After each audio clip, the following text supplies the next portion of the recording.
The last video we have seen present perfect continuous tense and its definition কাকে বলে সেটা আমরা দেখেছি and this video is stand for example এই ভিডিওতে আমরা দেখব কি এক্সাম্পল গুলো দেখব তো তার আগে একটা জিনিস বলি if you don't clear your concept যদি তুমি তোমার কনসেপ্ট গুলোকে যদি ক্লিয়ার না করো তাহলে সেক্ষেত্রে কিন্তু তুমি কিন্তু ইংরেজি কিন্তু বুঝতে পারবে না তাই সেই কনসেপ্ট গুলো ক্লিয়ার করতে গেলে কিন্তু খুব ভালোভাবে গ্রামারটাকে বুঝতে হবে affirmative sentence negative sentence and interrogative sentence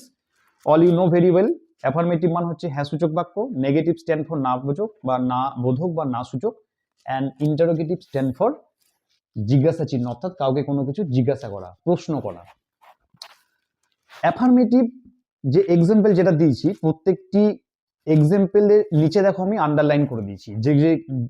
যে যে জিনিসগুলো মেন পার্ট সেগুলোতে আমরা আন্ডারলাইন করে দিয়েছি ঠিক আছে তো সেক্ষেত্রে দেখো I have been doing my work for 2 days আমি কোনো একটা কাজ 2 দিনের জন্য করছি আমি একটি কাজ 2 দিনের জন্য আমি করছি এইটাই যখন নেগেটিভ করছি তখন কি করছি না এই হ্যাভ অক্সিলারি ভার্ব এবং এই যে মেন ভার্ব তার মাঝখানে আমি কি করছি নট যোগ করে দিচ্ছি তাহলে কি হচ্ছে I have not been doing my work for 2 days তাহলে আমি 2 দিনের জন্য কাজটি করছি এটা তো যে 2 দিনের জন্য আমি কাজটি করছি না হ্যাভ আই বিন ডুইং তাহলে ফার্স্টে interrogative at first you can see also প্রত্যেকটি that's I told you before in interrogative sentence either auxiliary verb or modal auxiliary verb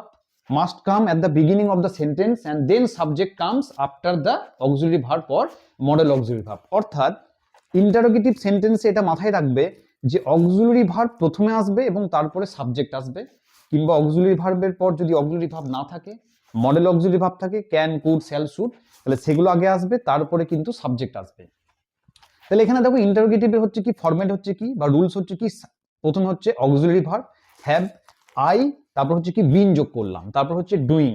এটাতেও দেখো আন্ডারলাইন করে দিয়েছি প্রত্যেকটাতেই দেখতে পাচ্ছ তাহলে have I been doing my work for 2 days at the end of the sentence punctuation mark is very important I have often seen that so many students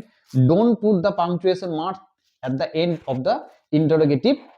question or answer তাদের কোনো প্রশ্ন যখন জিজ্ঞাসা করে বা তারা যখন অ্যানসার লেখে তখন সেক্ষেত্রে কিন্তু ইন্টারোগেটিভ মার্ক দেয় না ইন্টারোগেটিভ সেন্টেন্সের উত্তরের ক্ষেত্রে তখন সেটা কিন্তু অ্যাবসলিউটলি রং হয়ে যায় ভুল হয়ে যায় ধরো নাও আমি জিজ্ঞাসা করছি have I been doing my work for 2 days আমি কি আমার কাজটি 2 দিন ধরে করছি তাহলে জিজ্ঞাসা করছি কাউকে যে আমি কি আমার কাজটি 2 দিন ধরে করছি না 3 দিন ধরে করছি না 4 দিন ধরে করছি কিন্তু শেষে কি করলাম আমি কোনো জিজ্ঞাসা চিহ্ন দিলাম না তাহলে সেক্ষেত্রে কিন্তু এটা গ্রামাটিক্যালি কিন্তু ইনকারেক্ট হয়ে যাবে নেক্সট দেখো রেখা has been reading a book ধরো রেখা একটা মেয়ে is a girl and you know third person Rekha third person and obviously it will take has third person এর জন্য has হবে তাহলে কি হচ্ছে রেখা has been reading a book since evening অর্থাৎ রেখা একটি বই পড়ছে কি না since evening বলেছে অর্থাৎ ইভিনিং বা সন্ধ্যা থেকে কিন্তু রেখা একটা বই পড়ছে negative he or she Nikhil or Rekha আমি নামগুলো চেঞ্জ করে দিয়েছি তাহলে হি কিংবা সি কিংবা নিখিল কিংবা ধরো এখানে রেখা হতো হ্যাজ নট তাহলে নটটা কোথায় যোগ হয়ে যাচ্ছে মনে রাখবে সাবজেক্টের পর অক্সিলারি ভার্ব মানে হ্যাজ তারপরে আমাদের কি যোগ হয়ে যাচ্ছে তারপরে কিন্তু আমাদের নট যোগ করে দিচ্ছি আমরা তাহলে কি হচ্ছে যে হি সি নিখিল কিংবা রেখা তারপরে কি করলাম হ্যাজ যোগ করলাম তারপর নট নিয়ে এলাম তারপরে বিন যোগ করলাম তারপর মেন ভার্ব আইএনজি এটা নেগেটিভের স্ট্রাকচার ফর্ম তাহলে সে বা ধরো রেখা কি করছে তার পড়া করছে না হ্যাঁ তাহলে নেগেটিভ সেন্টেন্স তার পড়া করছে না বা একটি বই পড়ছে না সিন্স ইভিনিং সন্ধ্যে থেকে সে কোনো বই পড়ছে না ধরে নাও কোনো একজন মেয়ে বাড়িতে রোজ পড়াশোনা করে কিন্তু একদিনকে কোনো একটা কারণবশত সে পড়াশোনা করছে না তার মা কাউকে ফোন করে বলছে যে মেয়েটা আজকে সন্ধ্যে থেকে একদম পড়াশোনা করেনি বা এখনো পর্যন্ত করছে না তখন কি হবে the girl has not been studying since the evening অর্থাৎ সন্ধ্যে থেকে যে মা বলছে তার মেয়েটা একদম পড়াশোনা করছে না তাহলে কন্টিনিউয়াসলি বলছে কি এখনো পর্যন্ত পড়াশোনা কন্টিনিউয়াসলি করছেই না সে তাহলে সেক্ষেত্রে যখন কি একটা ডিউরেশন টাইম যখন বলে দিয়েছি সন্ধ্যে থেকে তখন সেক্ষেত্রে হয়ে যাচ্ছে কি হ্যাজ নট বিন হয়ে যাবে সেক্ষেত্রে নেগেটিভের ক্ষেত্রে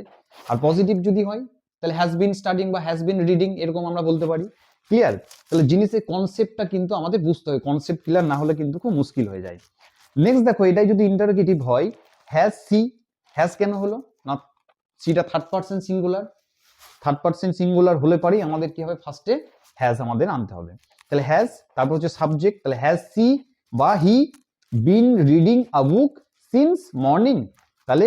সে ছেলেটি বা মেয়েটি কি সন্ধ্যে থেকে একটা বই পড়ছে না রিডিং মানে কি পড়া তাহলে একটা বই কি সে রিড করছে না, অর্থাৎ থ্রোলি কি সে পড়ছে না, তাহলে সেক্ষেত্রে এরকম হচ্ছে কি has she or he been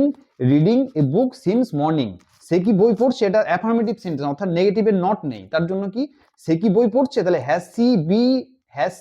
she or he been reading a book since morning or evening, তাহলে সে কি সন্ধ্যে থেকে একটি বই পড়ছে। Next affirmative, Rohan and Mohan have been doing. Now tell me, এখানে হ্যাভ কেন হলো, তার কারণ হচ্ছে দেখো third person plural number, Rohan and Mohan they are the two person and two person that's mean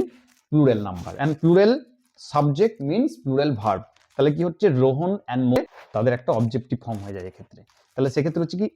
Rohan and Mohan have been doing their মানে হচ্ছে তাহাদের, তারা থেকে হচ্ছে তাহাদের, কি হচ্ছে their home task since Monday last. তারা কি করছে না, তারা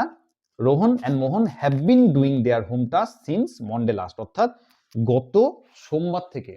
রোহন এবং মোহন তাদের এই হোম টাস্কটা কিন্তু তারা কিন্তু কন্টিনিউয়াসলি কিন্তু করে যাচ্ছে। তাহলে দেখো হয়তো সাপোজ স্কুল থেকে কোনো একটা টাস্ক দিয়েছে যেটা 7 দিন বা কিছুদিনের মধ্যে শেষ করতে হবে, তাহলে সেক্ষেত্রে তারা কি না গত সোমবার থেকে কিন্তু তারা শুরু করেছে, এখনো কিন্তু তারা কন্টিনিউয়াসলি করছে। তাহলে সেক্ষেত্রে হচ্ছে কি Rohan and Mohan have been doing their home task since Monday last, তারা রোহন এবং মোহন তাদের কাজটা কি করছে, তারা গত সোমবার থেকে কিন্তু এখনো পর্যন্ত করছে। নেক্সট হচ্ছে they have not been doing their task, তারা তাদের কাজটি করছে না, এটা করছে এটা করছে না। এটাতে যখন জিজ্ঞাসা করছি তারা কি করছে, তাহলে হ্যাভ দে মোহন আর Rohan have they been doing their task for 1 week, তারা কি তাদের কাজটি এক সপ্তাহের জন্য হোক বা একদিনের জন্য হোক, এর পরের অংশটা তুমি যা খুশি অ্যাডভার্ব অফ টাইমটা তুমি তোমার মতন করে চেঞ্জ করে নিতে পারো, যদি এখানে 1 ডে 1 উইক 1 মান্থ এটা কোনো অসুবিধা নেই। তাই just you have to understand the concept of this sentences and structure, then you will be liable or you will be capable to write or read any grammar part, ঠিক আছে। তাহলে সেক্ষেত্রে তোমার আর কোনো সমস্যাই কিন্তু থাকবে না। আশা করি তোমাদের যে ভিডিওগুলো বোঝানো হলো তোমাদের অনেকটাই ক্লিয়ার হয়েছে, এবং এর পরবর্তী ক্ষেত্রে বা নেক্সট আমরা যেটা দেখব কিছু এই রিলেটেড কিছু সেন্টেন্স বা এক্সাম্পল আমরা দেবো, যেটা সলভ আমি করবো না, সেটা সলভ তোমরা করবে। ওকে, থ্যাংক ইউ, দেখা হচ্ছে তোমাদের সঙ্গে আবার নেক্সট ভিডিওতে।